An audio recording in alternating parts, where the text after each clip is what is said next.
Hello, welcome to the Blue Grid podcast. This is your host, Major Anya Fedotova, a psychologist at Los Angeles Air Force Base. What makes us resilient? What is grit? Please join me as I set out to discover how we can become greedier. This podcast features current and former military leaders, mental health experts, elite athletes, veterans, special operators, superior performers, POWs, and others affiliated with the military who have overcome significant adversity. Each guest will discuss the unique methods and practices to help airmen and really all service members or anyone interested to build mental toughness and grit. The views expressed are those of the author or guest and do not necessarily reflect the official policy or position of the United States Air Force, the Department of Defense, or the United States government. I would like to introduce my guest, Dr. Hector Acosta. Dr. Hector Acosta retired from the Air Force after 28 and a half years of service, and during his military career, he spent 111 days as a prisoner of war. He was awarded with 2 Distinguished Flying Crosses, a Bronze Star with Valor, 2 Purple Hearts, among many other awards. After he retired from the Air Force, he earned his PhD and currently works in the Headquarters Air Force Recruiting Service. I've met Hector in 2014 at a Human Factors Engineering Advisory Group conference, and I was presenting, and I remember I was anxious and didn't know anybody. And the first thing that I recall was Hector's warm and welcoming presence. At some point during our conversations, I learned that Hector was a prisoner of war, and he was gracious to share his story with me at the time. I remember we talked for hours, and I asked you questions, and you patiently answered, and I remember feeling inspired by your experience of resiliency, and I was in awe of how humble and lighthearted and positive you were. And I'm honored to introduce you to the audience. Dr. Hector Acosta, tell us a little bit about yourself, and let's start with when and why you joined the Air Force and how your military career progressed. Oh, wow. Thank you. Thank you, first of all, for asking me to take part in this. I think it's an endeavor with a great potential to do good for people who are trying to get ready and address this whole issue of grit and resilience. Thank you for the kind introduction. I am a backseater, weapons systems operator, steely-eyed guy in back in a tactical fighter called the RF-4 Phantom. That's what I flew in Southeast Asia. I am, as you said, currently working as a federal civil service employee for recruiting service, the gateway for the Air Force, and I'm loving every minute of it, and will have to be retiring soon. Now, why did I join the Air Force? My father and my uncle both served in the Army Air Corps during World War II. When I was a young boy growing up, my father worked at Kelly Air Force Base as a civilian employee, mechanic, crew chief, sometimes a metal worker, all kinds of things on the big bombers there at Kelly Air Force Base. And I had the occasion when I was very, very young, he got called up in the reserves to go with him to Mountain Home, Idaho. I was 3.5 years old, and I still remember standing at the base of a wheel of a B-36 bomber, and the wheels were huge, and I remember standing full height, not able to reach the bottom of the rim of a tire. I fell in love with the airplanes in the Air Force. Mm-hmm. When I was a young boy, I used to sit on the roof and catalog airplanes that flew over. And so when I was in college, when I left the seminary, because I went to the seminary in high school and 2 years in college, when I left the seminary, I fell in love to the woman that I'm married to now. I was trying to decide what I should do, accept a fellowship to someplace in the Northeast to live like a church mouse, earning an advanced degree, or should I join the Air Force and fly? Mm-hmm. So I did. I made the decision to join the Air Force and signed up and went to pilot training, failed miserably at that endeavor. And then... I must have missed that part of the story. and then it's not everyone has the stuff to be a good pilot, and I apparently didn't, but I chose to continue my flying career. The Air Force gave me that opportunity. I went off to nav school, much more in keeping with my kind of brain, and enjoyed very much becoming a navigator, and went off to upgrade in the RF-4, which is a tactical fighter type reconnaissance aircraft, and that's what I flew in Southeast Asia. So why did I join the Air Force? Well, a lot of reasons, but the biggest was my dad had some function in inspiring me to join. Not that he ever encouraged me to, but I fell in love with the whole idea of flight and those beautiful machines that do what they do. Tell us a little bit about what happened, how you were captured. I kind of want to jump right into the story. How many years have you flown before you ended up in the Southeast Asia and was captured?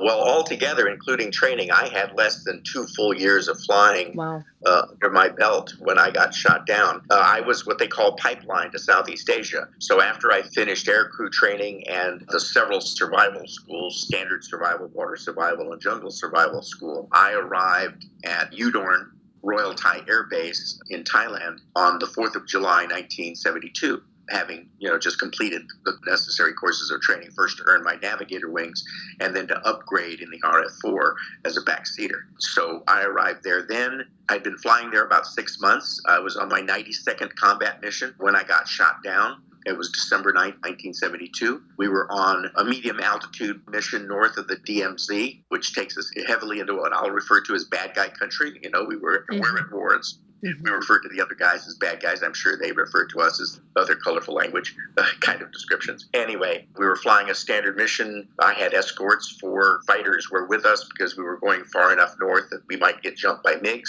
And so they were with us as escort. And we got attacked very shortly after making landfall. We'd come in off the Gulf of Tonkin. We knew there were threat rings of surface-to-air missiles, and we were going to pass through a large segment under threat from those missile sites. And we were attacked by 2 of them at the same time, and multiple missiles were in the air. And we dodged one missile, saw several, and finally got hit by another. It went off in front of us, maybe 100 yards, which is less than that, maybe 100 feet. It was pretty close. The aircraft got riddled with shrapnel. My front seater was wounded. I was wounded. Aircraft was on fire immediately. I was able, fortunately, to eject us both out of the aircraft. I was smoking, as they say, in the parachute. My parachute was damaged, so I made a rather brisk descent, landed with bad guys close. They were firing their weapons. They were close enough I could hear individual voices shouting. I threw my equipment up a hill and I ran down the hill as fast as I could go, got separation from the bad guys. It took 30 hours before there's a number of things that go on in between there, made contact with my people, et cetera, et cetera. There were two separate search and rescue attempts to get me out, very, very bravely executed by people in Jolly Green Giants with a lot of air power trying to suppress the enemy. But we were right in the middle of their bad guy country. This was north of Vin, and there were gun emplacements all over the place and lots of militia and regular troops in the areas. I got captured after 30 hours in the middle of my second search and rescue attempt. I had popped my flare, and it was a question of whether or not the good guys and the jollies got to me before the bad guys did. The bad guys were very close. They opened fire on my position immediately. I was wounded at that time. Again, I'd been wounded in the airplane and captured and taken to a village after walking a little bit of a distance, stripped down to my skivvies, showing a little bravado by demanding a cigarette. Yes, so let me slow down you a little bit here. I want to ask more about your commander, Major Billy Joe. Tell me a little bit about his role in this and how did he die? And maybe the first hour, what was that like? Well, an important thing to understand is that like any professional in a combat situation, you've got a job to do. And for the most part, that's what you concentrate on. You concentrate on doing what you have to do as well as you can do it. Billy Joe Williams was a major, so a lofty rank for a young lieutenant. He had just joined the squadron about 2 weeks prior, coming in to be our operations officer, second in command in our squadron. There's a squadron commander, there's the OPSO. And it was his second tour of duty in Southeast Asia. He had flown previously in RF-101s, which was the old Voodoo reconnaissance aircraft that's famous for the photos that were taken of the missiles during the Cuban Missile Crisis in the 60s. He was one of those rare fellows. He was old recce. He, in fact, when he first got trained as a tactical reconnaissance pilot, it was in the RF-84s, right towards the end of their use in the Air Force. And then they were followed by the Voodoos, and he upgraded in those, and he flew those through several tours, I'm sure, and then transitioned to the RF-4 when that aircraft was introduced and the Voodoos were phased out. So he was on his second combat tour. And so an experienced flyer, very much familiar with tactical recce and what was involved there. and with Southeast Asia. I was proud to be flying with him. He met with me the evening before. This was very rare. He had met with me, and he specifically asked me that evening not to rotate something in the aircraft called a command selector valve. Now, most aircraft commanders will, in combat or in bad weather, will ask you to rotate the valve for takeoff and prior to landing, so that if something goes wrong and they need to have all their attention on handling the aircraft, they want to have their hands free, and so they ask you to rotate the command selector valve, which allows the back seater to eject the front seater, okay, along with himself. So the back seater, the way the sequenced ejection in a two-man aircraft like the RF-4 was set up is if the front seater pulls his handle, the back seater goes first, and then the front seater. If the back seater goes without rotating the command selector valve, he goes alone, okay? Front seater remains. And if the back seater pulls the handle with the command selector valve rotated, the back seater again goes first, and then the front seater. The difference in time is about 80% of a second. So it's 0.8 seconds between when the back seater goes up the rail and when the front seater goes up the rail. But that's sufficient time that the rocket motor from the front seater doesn't burn the back seater on the way out. So that's a safety thing, that the back seater goes first and then the front seater. If the front seater were to go first, his rocket motor could do damage. Anyway, so Billy Joe had asked me, and he had apologized for asking me not to rotate the commander selector valve. He said, I've been a single-seat fighter pilot for most of my career, and I don't want you to take this personally. And I assured him I wasn't going to take it personally. That's why it was a briefing item for every flight, what pilot's preference was. And he told me about his family. He told me where they were living. He told me he had two sons, one 11 and one 14. I had never gotten this kind of a pre-brief from anybody I'd flown with in the entire time I'd ever flown. I mean, it's an incredible kind of thing. And I really appreciated that he did that. You know, he'd gone out to the officers club where most of us went after a day at the squadron, and he had looked for me, found me, and made a point of talking to me. So he's a very personable, nice guy, big, tall fellow from Virginia. So you were able to eject? Yes, the aircraft was on fire. I was able to eject. I'd been wounded, and one arm wasn't working very well, but I managed to pull the handle. By the time I did pull the handle, I was in a great deal of pain from the flames because it was very hot very quickly. Basically what happened is the missile strike had damaged the firewall behind me, which is in front of 6,000 pounds of JP4, the jet fuel we have. And so JP4 flooded the cockpits, basically, at least enough of it sprayed into the cockpits to cause that the cockpits were immediately on fire. And did you already know at the time that Billy Joe was dead? No. And in fact, I think he was alive in the airplane. At least I believe he was. I rotated the handle because I wasn't going up the rail. Because if he had been alive, he would have known as well as I did that the airplane was not going to fly anymore. And he would have been trying to eject as fast as he could. So the fact that I was able to beat him to the handle said that maybe something was wrong, right? And so I was hollering to get out of the jet the whole time until I was able to rotate the handle and finally get both of my hands on the handles and eject myself. And so basically when we left the jet, for me anyway, hitting the slipstream, we were still moving pretty fast. We were probably at about 8,000 feet then with the aircraft descending quickly. The slipstream actually blew out the fire and made a big poof. And so I was smoking when I said. And because of the damage to my parachute, I was actually spinning at about 8 RPM, and I was able to see my front seater in his full chute on the way down.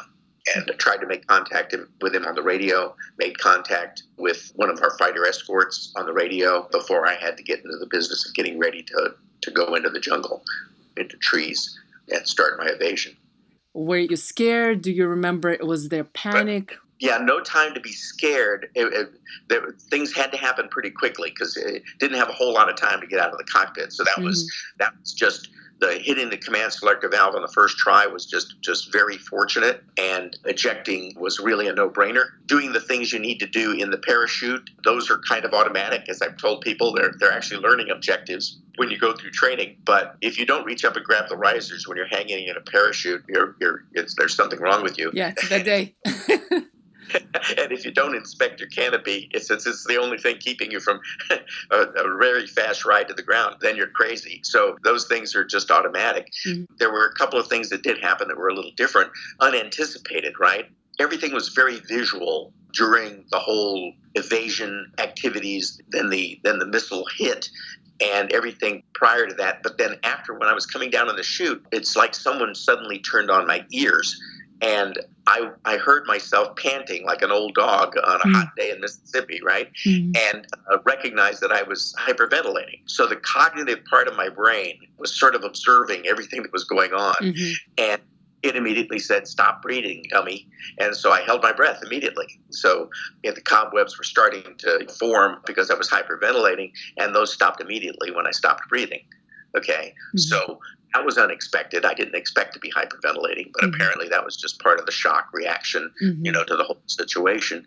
And so it was handy that I had probably thought something like about hyperventilation through before, and just pulled that out and used it, and was able to keep that from degrading my performance from there on. Mhm. And I was surprised to be going into trees.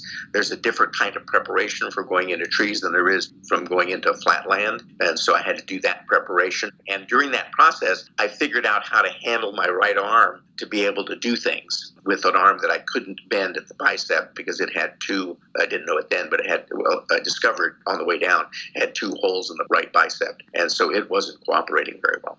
But figured out how to make the hand do things. And, the grip worked, that sort of thing. The muscles pushing on the arm worked, but the biceps simply didn't, and had to work around that. But I had that all figured out by the time I hit the ground. Mhm.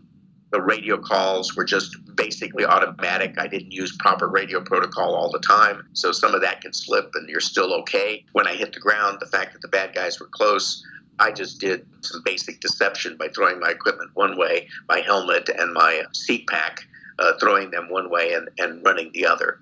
And it worked. It gave me 30 hours before I ended up getting captured. Were you trained to do that, or did it just occur to you at the time to throw the backpack? No, something I think is an important part of when you talk about grit and resilience. I realize that people, when you have it, you don't disengage the coping mechanisms, the thinking, the problem solving. Mhm. And it's how you use what you're trained to do. Training can't sequence what you do for every situation. What it can do is provide you kind of a framework for applying whatever problem solving capability you have, and to do it at a tempo that's consistent with what's going on. When bullets are flying, you don't have a whole lot of time to look at 7 alternatives and optimize your solution. You got to go with what you think will work as quickly as you can. And I think I had that little loop going pretty vigorously. And I think adrenaline helps with that. Mhm. And there was quite a bit of adrenaline pumping through me during that whole sequence. And then I remember you were telling me about the next 30 hours. Can you tell me a little bit more in detail about what happened? I know you were injured, and just some of the ingenious ideas that you had during that time. Kind of walk me through those I don't know those about moments. genius. Once again, That's what I remember.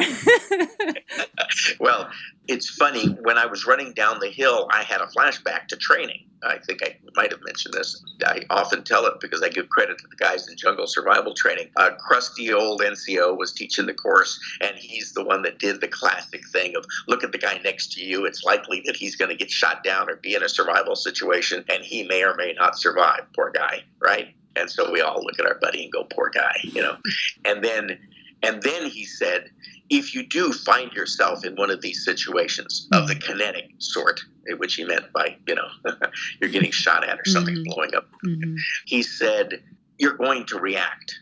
He said, there isn't a darn thing, and he didn't use the word darn, thing that you can do about that. All of us simply react.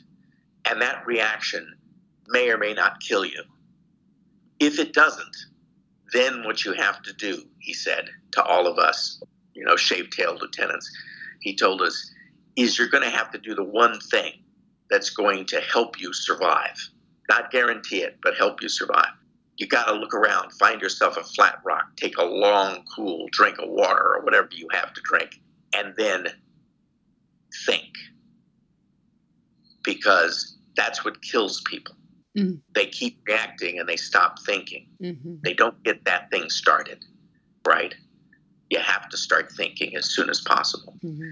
And so I like to joke that immediately upon when I started running down that hill, I was looking, my head was sweeping back and forth looking for a flat rock. Which is, of course, ridiculous.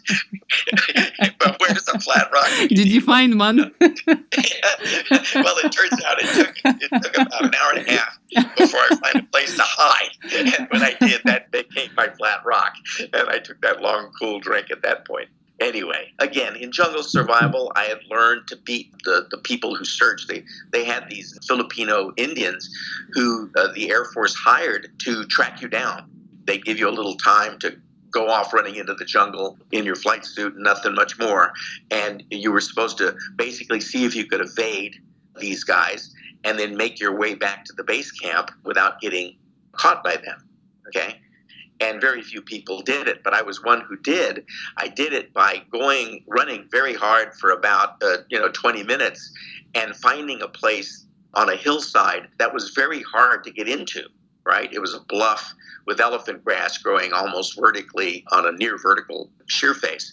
And I made my way above it. I jumped into the elephant grass and I hid there, and I saw several of the Negritos, the natives, they called them Negritos, Mm-hmm. pass my position looking for somebody, and they didn't come into that elephant grass because, they wore loincloths, and the elephant grass was very uncomfortable in my flight suit, And so I managed to wait until they had circled back. I saw that several of them go back past my position on the way back to the base camp, and then I made my way back to the base camp, and I kept all my chits. I never got found, never had to turn a chit over. The way it was, if you got caught by them, you'd hand over, then you had 3 chits, and when you had no chits, you made your way back to the camp, or when you heard the big siren that they would sound at the end of the exercise, you were just supposed to make your way in. So when I heard the siren, I just made my way into the camp, and I kept all my chits. Okay, so that worked. So when I was running away from the bad guys in North Vietnam, I found something like a bluff, something like what I'd done before, found a good place to hide, and got organized, got my compass out. I found that all the leather on my gloves, for example, had been burnt away to the wrist, that the nylon on my boots had run. It explained something clearly had damaged my parachute. It sits on a pack at the top of the ejection seat, and that had taken hits. I had burns on my arms and on my kneecaps where the flames had jetted through while I was in the cockpit, and I discovered a big hole in my chest that really scared me. I found the hole at the top of my flight suit, and I opened the flight suit, and there was a hole in my t-shirt, and then pulled that aside, and there was a hole in my chest, and I could see the bone, and I didn't know much about chest wounds, so I took a deep breath, and I looked for bubbles. I didn't see any, so I covered it all up and forgot about it, because there wasn't much else I could do with it. For the burns, I found that the skin was hanging. A lot of it had been melted on my forearms and that sort of thing. Well, when I saw that, I said, there's nothing I can do about that either. And I just basically tightened the wrist straps on the flight suit so that I could keep it as clean as I could. So that's really all I could do.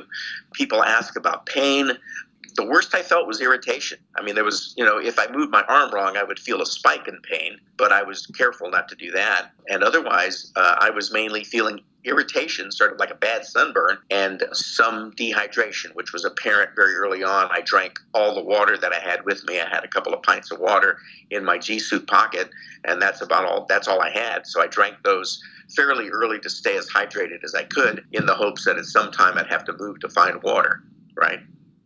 Inside 30 hours, you don't need a whole lot to keep going. So, yeah.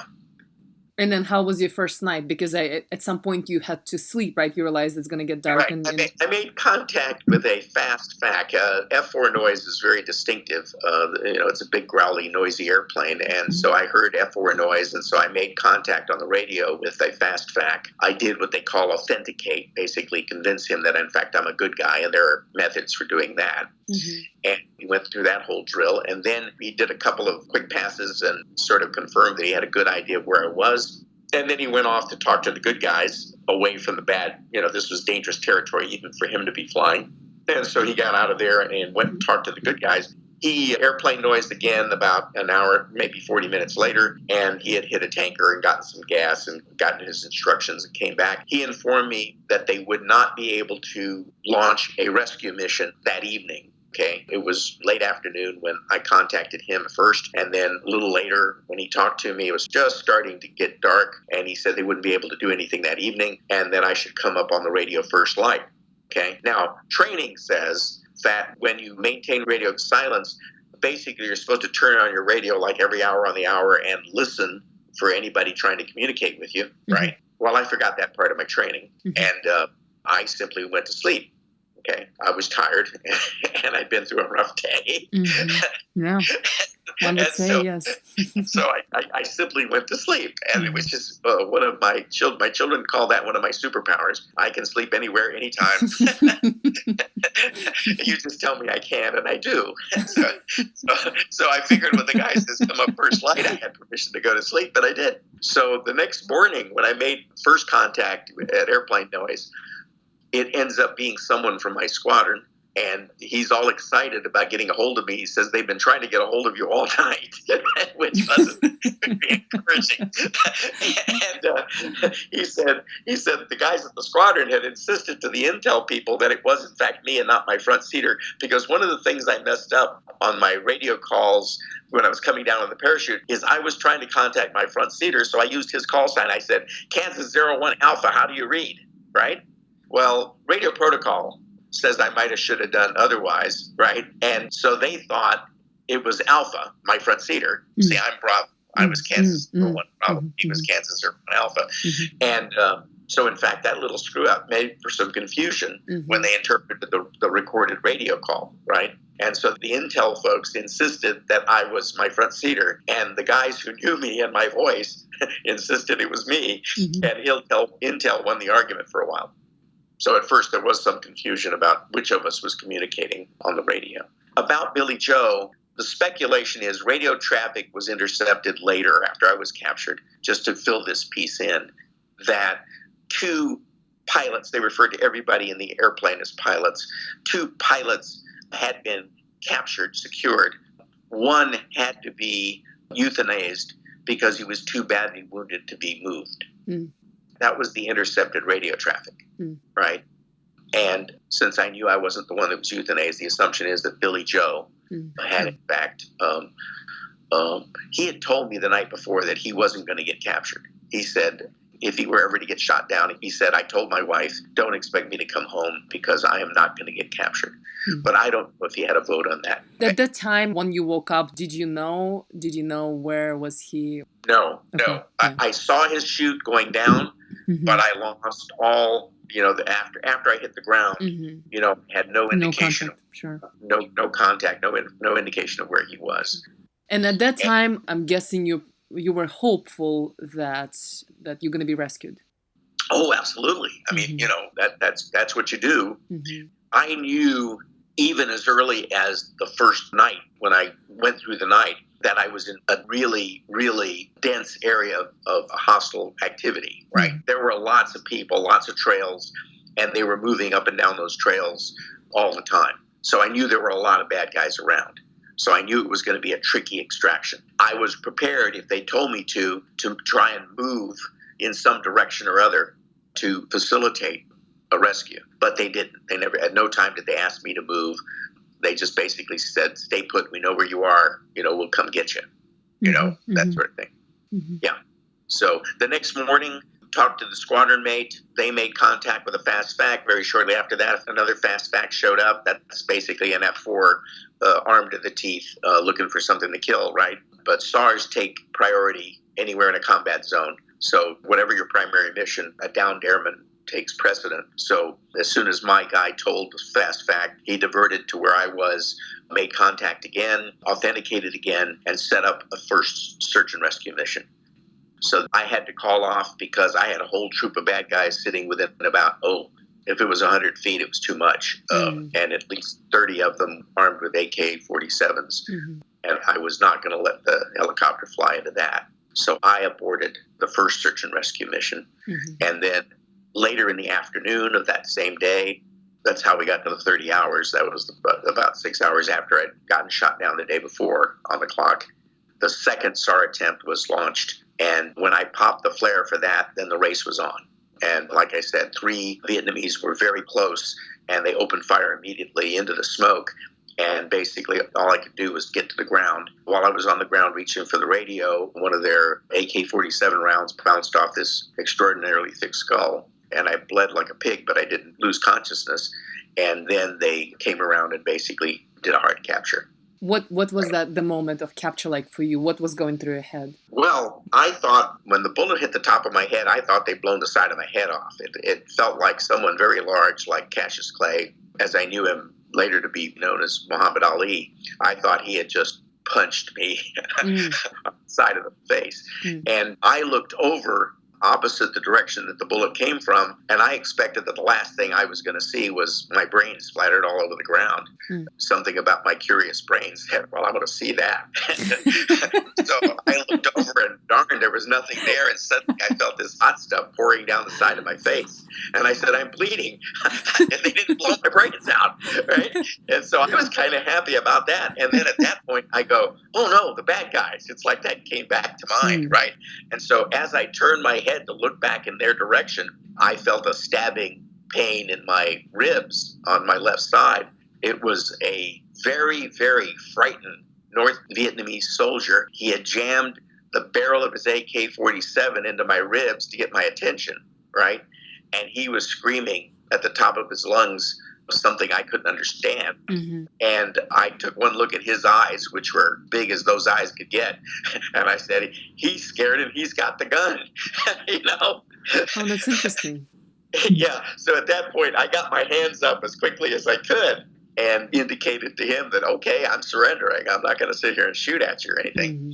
And yeah, there was a whole interesting period where a guy with a banana knife disarmed me, first at my G-suit hose and then my combat masterpiece on my right hip. And then they dragged me down the hill just as a Jolly Green Giant, which apparently had been ambushed and had been distracted by Billy Joe Williams, we speculate, his body in the path between where the helicopter had staged and where my smoke was. And so the helicopter had started towards me, stopped when they saw an airman on the ground, attempt to pick him up, and were subject to an ambush that resulted in them losing an engine and the co-pilot getting wounded and the PJ getting an action. And so they were making their egress, passing right over my position when the bad guys had secured me and were starting to drag me down the hill. And then the next 24 hours, what was that like for you? It was, well, like I said, I had that stupid piece of bravado. I was very upset about getting captured, as you might imagine, right?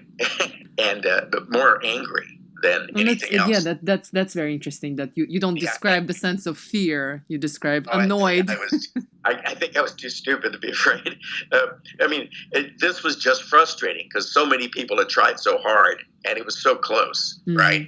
That it was just very upsetting. And these were the Vietnamese. They were, I'm not exactly a big guy, but back then I weighed about 160 pounds and I was in very good shape. And here are these little guys about 90 pounds soaking wet holding my arms, and I felt like I could just basically just slam them around and and run, except for the third guy who kept an AK-47 pointed at my face. And fortunately, that part of my brain, the survival part, said no, it wouldn't be a good idea to do anything silly. And so I was frustrated all the way down. We went down the hill and went for maybe a mile or so, and we were joined by maybe 25, 30 Vietnamese irregulars. And you could tell because they didn't have complete uniforms. They had pith helmets and AK-47. Some of them had bands tied around their head. They were wearing a whole motley crew of different kind of outfits. And they cheered when we came into a clearing where they were, a little small clearing in the jungle. And they cheered when we arrived, right, when my 3 guys dragged me into their presence. And whoever was in charge of that group immediately ordered them to take off my flight suit. Well, when they started to do that, I immediately objected with a loud, "Wait." I hollered as loud as I could, "Wait."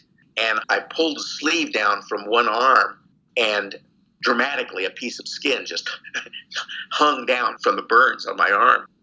I didn't want them to pull my flight suit over the burns, right? And so I knew they had a guy with a real sharp banana knife, and I pointed to him, and I pointed to my sleeve, and I made the motion of cutting off the sleeve, right? And he understood immediately. He walked up and started cutting, and before long, he had cut the right and left sleeves off of my flight suit. And then immediately the guy in charge barked something, and guys came up and they started to pull off the flight suit. Right? The whole object was to strip me, right? At that point, I remembered I hadn't had a cigarette in 20-something hours or 30 hours. And I decided I might not be getting a cigarette for a long time. And I was just pissed still. And I hollered, wait again. And the amazing thing is all these people with all these weapons pointed at me all waited, right? And I went through this whole rigmarole of trying to take a pack of stupid cigarettes out of a pocket in my flight suit, getting one very wrinkled looking Camel filter to my mouth, and started to try and light it with a matchbook match, right? I got one spark before the guy in charge realized what I was doing, because the whole time I was swinging my head back and forth, giving them my meanest Mexican stare, and it was holding them off while I did this crap. And so it was just so stupid. Anyway, then he hollers something, and they slapped the cigarette out of my mouth, and they rattled me around, and they finally stripped me down. They took my boots, and I was in my tighty whities. They tied my wrists together, and they put a blindfold around my face, and then they dragged me through the jungle for a while. What you describe, you still weren't scared, that you were annoyed, and you definitely engaged in... Honestly, it'd be crazy not to be frightened by the whole situation. So to say I wasn't scared is not true at all. Okay. I was frightened, but things come to the surface, right? And at that point, anger and frustration were more on the surface than the fear, right? And while a piece of me wasn't going to do anything absolutely insane, apparently I could push the limit of that pretty close every once in a while, right? So it certainly wasn't crippling fear at any point during this exercise. I've had that kind of feeling a couple of times in combat when we've had AAA all around us and we had to fly through it. But this wasn't that. This was something different. And fairly early on, I was of the assumption, since I'd been shot down in North Vietnam rather than in Laos or maybe far south, that there was a good chance that I was a premium, that they were reluctant to just out and out kill me. Right? The stage where we were at, where the prisoners of war were very much in the negotiations for peace that were going on. So some piece of my brain was saying, you have a little room to maneuver because they're not likely to kill you outright. And so I think I took advantage of that. I mean, that was one of the pieces of solving this puzzle that says, how do you survive to get to the next step? And what's the next step for you? Okay, they took me to a little village. That was after walking a ways. On the way during the walk, we got met by some regulars. And this was a regular, as it turns out, Vietnamese equivalent to a major. And when he directed them to continue down the trail, I basically asked him for my flight suit, by pointy-talkie. And he had them give me back my flight suit, which I tied on at my waist because the sleeves were torn, right? And then just as he was turning away, I asked for my boots. And he told them to take the laces out of my boots, and I got my boots back. So feet that were getting hammered and no blindfold. So I was moving without a blindfold now with the flight suit tied around my waist and boots. So things got a lot more comfortable than they had been. We went another 30 minutes after we met the major, and we came upon what looked like a converted Jeep. The back end of it had a little flat top, and they piled me onto that flat top, and we drove for a little ways to a village. It was dark now on that second day. This would be the 10th of December, and we ended up in a little village where they first put me in a hut, tied me to a pole, and then later came and got me, took me to another hut that had a flat table where they put me, and a medic then cut off the excess skin from my arms, right? Inspected my chest wound and shook his head. And a guard gave me a cigarette during that. exercise while they were cutting the skin off, because I wasn't screaming bloody murder or anything. I was just simply watching them do it. He offered me a cigarette. I took a puff. Basically, I took my first drag of that cigarette, and it's very wet, sort of French style tobacco. Man, I got a buzz on that first drag. It was such rich smoke. But I really appreciated the cigarette. And so they rubbed my wounds with some purple water, some kind of an antiseptic, I think, and then left me bare-chested with the wounds the way they were. And the guy refused to do anything with the wound in my chest. He wasn't going to mess with that. So they took me back to the hut. A little bit later, I got rousted from the hut again. There was a Vietnamese lieutenant sitting at a small table, like a field table, with a chair. And in front of it was a stool where they had obviously just chopped off the bottom of the legs of the stool. So it looked like a milking stool now with little frayed wooden ends. And they sat me down on that, and I had my first interrogation. And that was interesting. He asked for my name and rank and serial number. And then he looked at me right in the eyes, and he says, "You Lao?" And I go, "What?" He goes, "You Lao." And he pointed to his skin, and pointed at me. Well, I'm a brown guy, and he was a brown guy. And Laotians were their enemy sometimes, right? So I think he thought I was Laotian, possibly. And I quickly disabused him of that. I go, no, Yankee air pirate, United States Air Force. And then he goes, "No, why are you brown?" Basically, he did the pointing at me again. I thought, how do I explain genetics? And so it hit me, and I said, Mexican. Okay. And he had a dictionary at his desk or something, and he flips through it, and he says, and I go, "Mexican, yeah." And he flips, and then he looks, and all of a sudden he goes, like some revelation. I to this day, I still believe that young Vietnamese officer thought Mexico had gone to war with Vietnam on that day. Anyway, so then he gets to the serious stuff. He wants to know my squadron commander's name and how many airplanes in my squadron. He asked those kinds of questions rapidly. And I said, "Lieutenant, if I could, I would tell you. I would, but I can't tell you." And do they speak English, or is there an interpreter? In English, and he speaks a weak English. He clearly was French trained because he spoke English with a French accent. Right? And he's having trouble communicating, but he's communicating, and I'm just talking to him as I can. And he asks these questions, and I say, I wish I could tell you, but I can't. And he says, "They will hurt you." And the two guards get closer, and they push me at the shoulders with their guns, right? And I go, "I really would like to tell you, but I can't." And he goes, "They will hurt you." And I said, "Look." And he looks, and I say, "If you were me and I ask you for your commander's name, would you tell me?" And he looks at me, and he slams his pencil down on the table. He barks something at the guards as he walks away. It's like he could identify with me, and he was totally frustrated, and he figured the interrogation was over. So he left.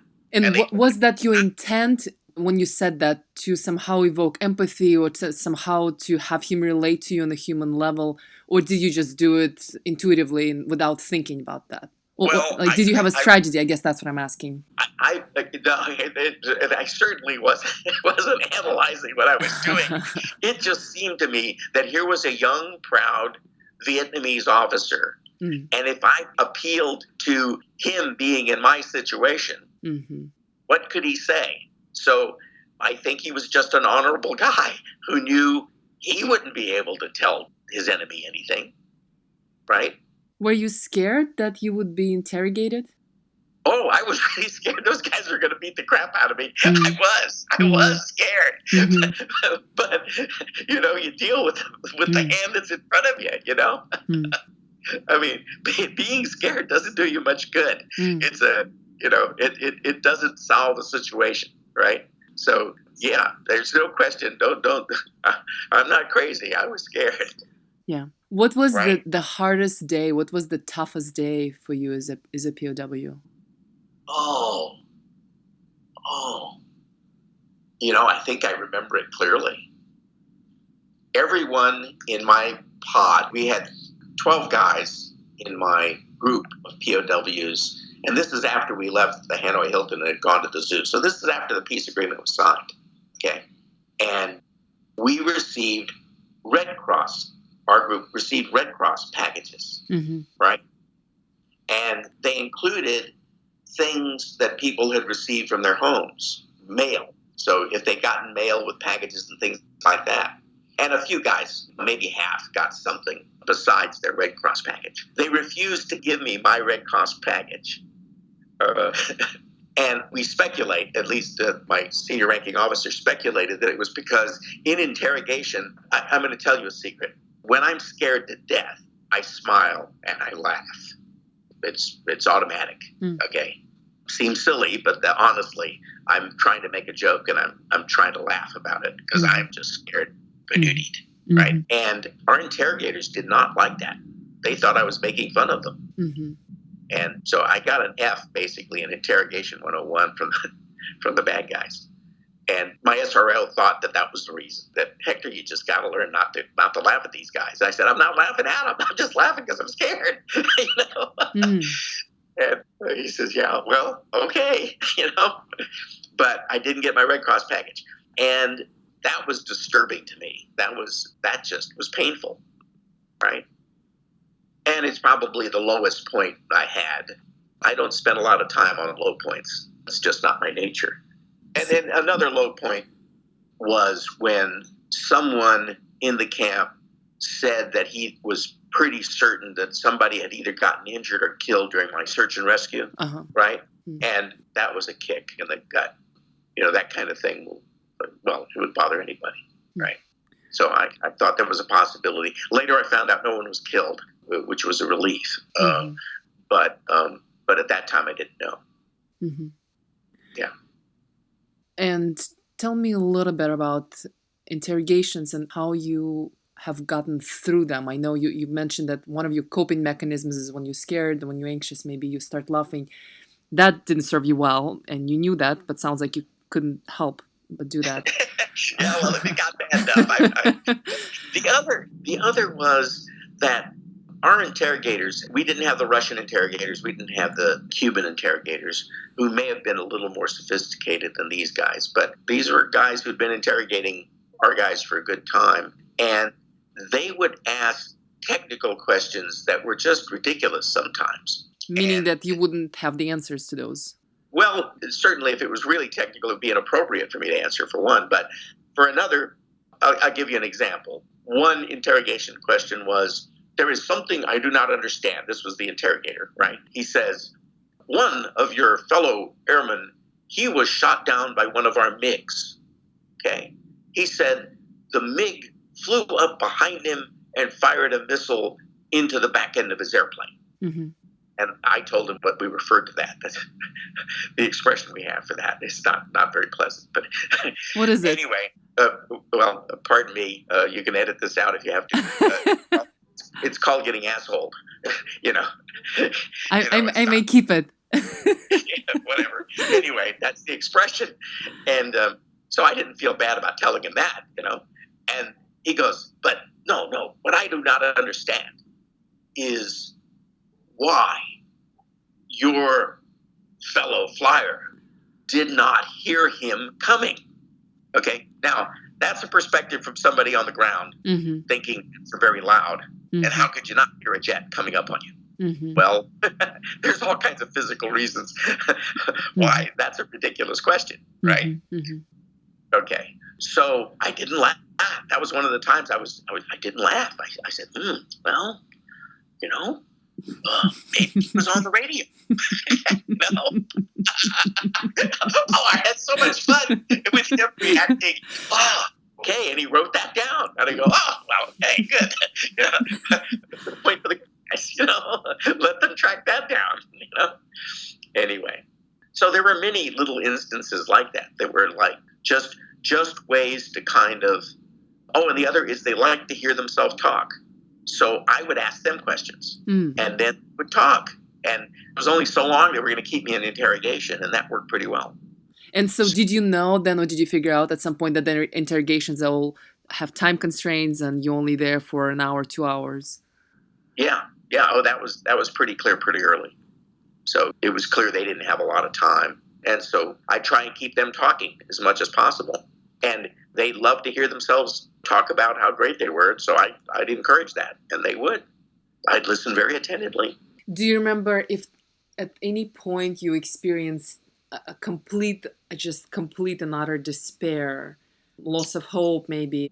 Oh, I'm honestly afraid not. It just, one, I knew about the peace talks that had collapsed in October. Prior to, and I had very little interrogation time prior to the bombing. Remember, I arrived at the Hanoi Hilton on the 14th of December, and on the 18th, the bombing started. So 4 days. But I knew the bombers, the Buffs, were coming to Hanoi before they were coming because of an intel officer who couldn't keep a secret. So I knew about that the whole time while I was there, and I knew that that was going to have an impact on the talks. I didn't know it would happen as quickly as it did, but I knew it should have a significant impact on the talks, and that we were much more likely to be released than not sooner than later. So, I mean, that was maybe in one way that might have been self-delusion, and I might have been very disappointed if we'd have gone 6 months and nothing had happened. But that isn't how it panned out. It panned out, kind of exactly as projected, better than I expected.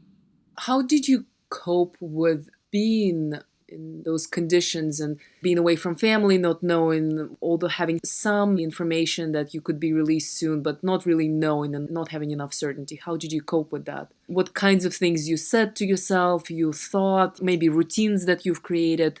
Let's turn this around. I honestly was much more, I knew where I was. This is part of my mental preparation for going into combat, was I knew what I was doing. I knew why I was doing it. I knew that it was dangerous and that not everybody came back every day from our sorties out of my squadron. And so I knew it was always a possibility. So my expectations were consistent with one of the, not so pleasant things that might happen. So I was really much more concerned. I was fairly certain that I was missing in action, that I wasn't confirmed captured because of the way things went down. And I was more concerned with my family and my wife. Interesting. And how she was dealing with this, or what she knew. I knew where I was. I knew I was alive. She didn't know I was alive. She didn't know. They didn't know what was happening. And I know that lack of knowledge about someone you love is so painful, and that bothered me. Yeah. I want to go back to this idea of creating routines. I just finished reading Leading with Honor, book by Lee Ellis, who was a POW in the same Hanoi Hilton camp. And a lot of what he talked about was creating routines or creating some type of structure for the day, so that there's not enough room to ruminate and be anxious and worry about things that you don't have control over. So was there anything at all that you created for yourself? Maybe, every day you promised yourself to do one thing, or you had organization or structure that helped you get through the day? Well, okay, let me break this into 3 parts, I think. And I may end up forgetting what the last one is, because that's usually what happens when I say 3. First of all, understand that when I got to POW camp, it was apparent immediately, or very, very early on, that there existed an Air Force organization in the camp. I was very quickly apprised of who the senior ranking officer was. And this was inside the POW pipeline, not something the enemy told us about, right? I knew that very early on that there was a communications officer, that there was a chapel rep. Okay. Basically, there was a structure of discipline and guidance. Got word about what the camp policies were about escape and things like that. So I didn't build that. that was built by people who came before me and who probably built that under great duress. It's one of the reasons for all the respect that I think every FNG, every friggin' new guy has for every friggin' old guy. Mm-hmm. They were part of building something that was at a time when it was very, very difficult to build. Okay, so some of the routine was being part of that. Okay, the other part was I had some considerable wounds and stuff. Right, I had a routine. One of the things they gave us early on, it was cold. It was cold enough for ice to form on puddles in places when I was captured. And when I got to POW camp, I went into an act that I was feeling and was, basically I acted like I was dying. Okay. And it was real easy to do because when they finished getting transported, the guards who transported me went back in the truck that they'd arrived in. And I stayed there transitioning into the camp matriculation before they put me in solitary. And from that time on, I couldn't even walk without help, although I could run if I had to. But as far as they were concerned, I couldn't even walk. Sure. So they'd holler at me to get up, and then they'd grab me and try and make me stand up. And when I stood up, I'd fall down, and I did that on purpose, okay? It's part of my plan, right? They put me into solitary confinement, and as soon as they left, I'd be pacing the room and looking around and trying to see what I could see. And as soon as I heard somebody coming to the door, I would go back to my cot and collapse into it and stay collapsed, right? Now, I was feeling dehydrated, but that over a period of about 2 weeks finally got kind of taken care of because they gave us some weak tea, and I absorbed every bit of that I could get my hands on. Right, to try and get my hydration up because I knew that was a problem. My wounds, my burns were infected. My chest every day would form a volcano because there was metal in there and it was festering. And one of the first things they did was give us this terrible blanket that was like pressed lint. It was stiff at first, and then it took a while for it to loosen up. And it was just wool fibers that were just kind of, pressed into a blanket, because what would happen is every night I would go to sleep and I'd be holding my arms up because my elbows and forearms were burned. And every morning I'd wake up and my arms were stuck to this blanket and I would have to peel it off. The guys, roommates, would turn away when I did it, but I would simply peel off this blanket. And of course, a lot of dead skin and blood would stick to the blanket. And then it would dry out during the day, and then the next night would be the same routine. In the morning, every morning when I woke up, the wound in my chest would have formed a volcano, and it would be hurting because, the stress of that of the pus that was forming would stretch the skin and make it ache. And so every morning I would break the scab and drain it. Okay. And that was a routine my guys never liked to look at, right? But I was just basically taking care of my wounds, right? Also, the 2 wounds in my bicep, I could have chosen just to leave it folded and comfortable, but then I started working right away, trying to maneuver the muscle back and forth to try and make it start to move. And little by little, I gained control over the bicep. And then I could actually, slowly, with a good deal of effort every day, several times a day, I would basically put myself in therapy to be able to use that muscle again, the bicep. And so it got better. As soon as I could, I started doing push-ups every day. I couldn't do many because I didn't have an energy level to do many, but I would do as many as I could. So basically, I think you ask about routines. They were focused around solving problems. Okay. I knew that I wasn't in the best of shape. I convinced the camp doctors to give me something. They gave me sulfa tablets. They gave me 2 sulfa tablets a day. And I knew that wasn't enough to do anything for these kinds of infections. So I basically broke them down into a powder and I put it on the worst wounds. And that seemed to help. Right. Yeah. So those things I focused on, and I didn't spend a lot of time. There were some other prisoners in the camp who didn't choose to give themselves therapy. They didn't want to address the pain that therapy imposes, right? Because doing that hurts. And I kept telling them, if you don't move it, they're going to have to break it and they're going to have to cut it open, and they're going to have to do all kinds of stuff, and then you're going to have therapy. So you're going to have to feel that pain anyway. So work it, guy. Don't just sit there holding it against your chest. Well, several of them wouldn't take that advice, and later they had to go into surgery and, go through that whole routine, right? Well, I assume with painkillers, so maybe that's what they were waiting for, but it just didn't make any sense to me not to try and fix as much as I could fix. So that's what I did. When you ask, where do I think these kinds of thoughts, these kinds of behaviors came from?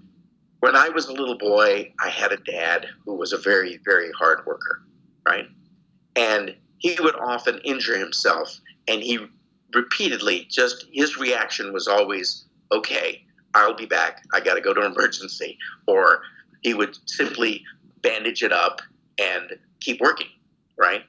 He never made a fuss about any injuries. Once he fell off a roof and broke both heels and drove himself to the hospital. Wow.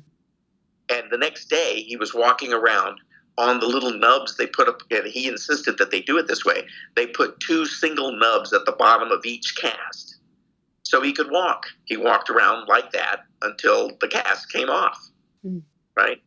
He was not a man who made a big deal out of pain, right? And you observe that enough all through your childhood, and you assume that's the right way to handle things. I think that's part of the fabric that people with resilience learn, that you can cope with these things, that the best place to put your attention is not on feeling sorry for yourself or whining about it, but on trying to do something about it. What do you think made the biggest difference between those POWs who fared well and continued to stay positive and continued to thrive in those environments compared to those who didn't fare as well?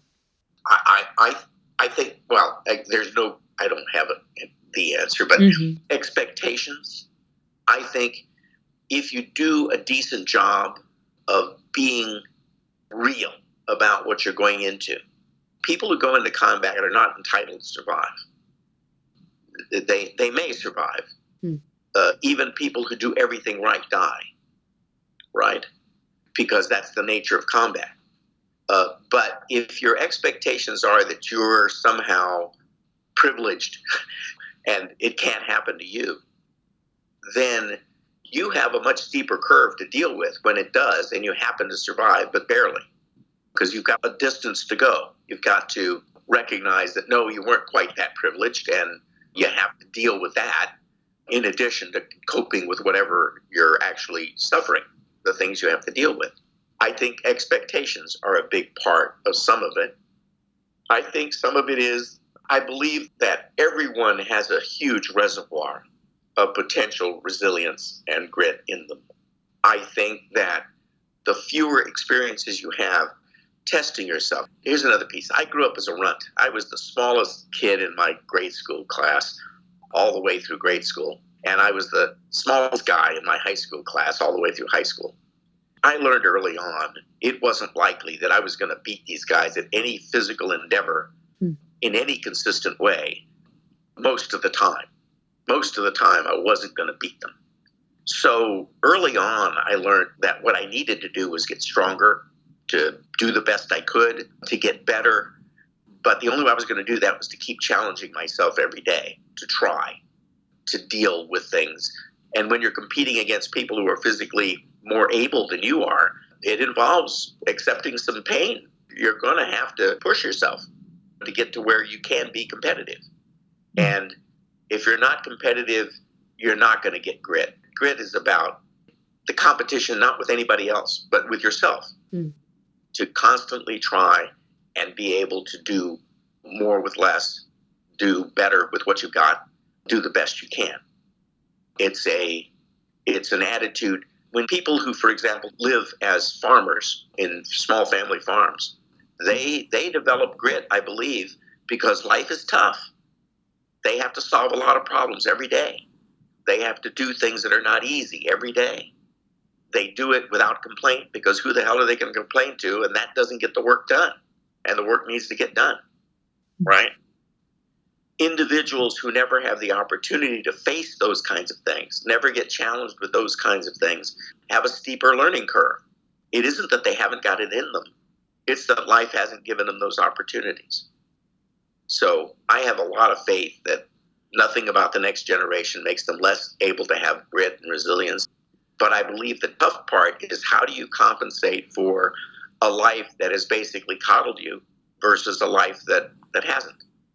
What's the suitable substitute for that, so that you can internalize that there is no situation you can't at least get through, or at least go down fighting to get through? Is right? there something that you can recommend to our listeners? Some habit, some experience, something that will help them become greedier? Well, don't ever stop challenging yourself. And when presented with something new and novel, don't turn away because it's not what you're used to. That adaptability is a big part of grit. It says, I'm not going to get faced with something that I can't at least try to address, at least try to deal with, at least sample. It also makes for a much, much more colorful life. Yeah. Right? Yeah. I have so many more questions, but we're definitely over time. And I know. I know. I apologize for that. No, I really do want to ask you more questions. But maybe this is a good place to wrap up. Is there something that I'm not asking you that you feel is important to get the message across as we talk about grit and resiliency? I really believe that often in crises, it becomes very apparent. Very ordinary people end up doing extraordinary things. Yeah. And when you look across the world with people whose lives are so much more challenging than ours here in the United States, the things they get through, we would consider them just extraordinary. It should give you faith and belief in yourself, that for someone who wants to have grit or develop resilience, you do it by doing it. You learn it by challenging yourself, by pushing a little harder, by knowing that you can get through this without just whining and complaining, that you can get through it by acting, by thinking, by problem solving. People in special ops, what's extraordinary about them is, to a man, to a woman, they are coping machines. They bring with them a bag of resolve to cope, to solve, to endure, to get it done. I don't know what else to say. I was reading an article the other day about endurance training. They said, if you want to be better at being tough, then learn how to be better at being tough. just be better at being tough. Well, it can be a habit, I think. I think it can be, it's like anything else. It's a different kind of muscle memory, right? If your instant reaction to discomforts in life is to whine, complain, give other people a hard time about it, then it gets tougher to deal with those things that life throws at you. Yeah. And frankly, if you're going to survive, and all of us, I think, would like the idea of doing that, why make it harder on yourself by not practicing the things that come in handy when you get into survival situations? Yeah. Why not work at it? Thank you so much. I love hearing your story. So interesting and very inspiring. And I just love the ease and the humor that you bring into the story. So thank you. Oh, you're very welcome. I had a pleasure talking to you. This is your host, Major Anya Fedotova. Thank you for listening to the Blue Grit podcast. Hopefully you enjoyed this interview. My goal is to air the narratives of courage, vulnerability, and grit to normalize the airman's own challenges and help them internalize the message of hope and recovery. This discussion is not a formal medical advice, and any techniques, treatment, diagnosis, or alternative actions discussed are not a recommended treatment or course of action for all listeners, and are not a replacement for professional medical assistance. You are encouraged to seek medical or psychological help for your unique issue. If you have feedback, please find me in the global. My email is annavfedotova.mail@mail.mil. It's ANNA.V.FEDOTOVA.mil@mail.mil.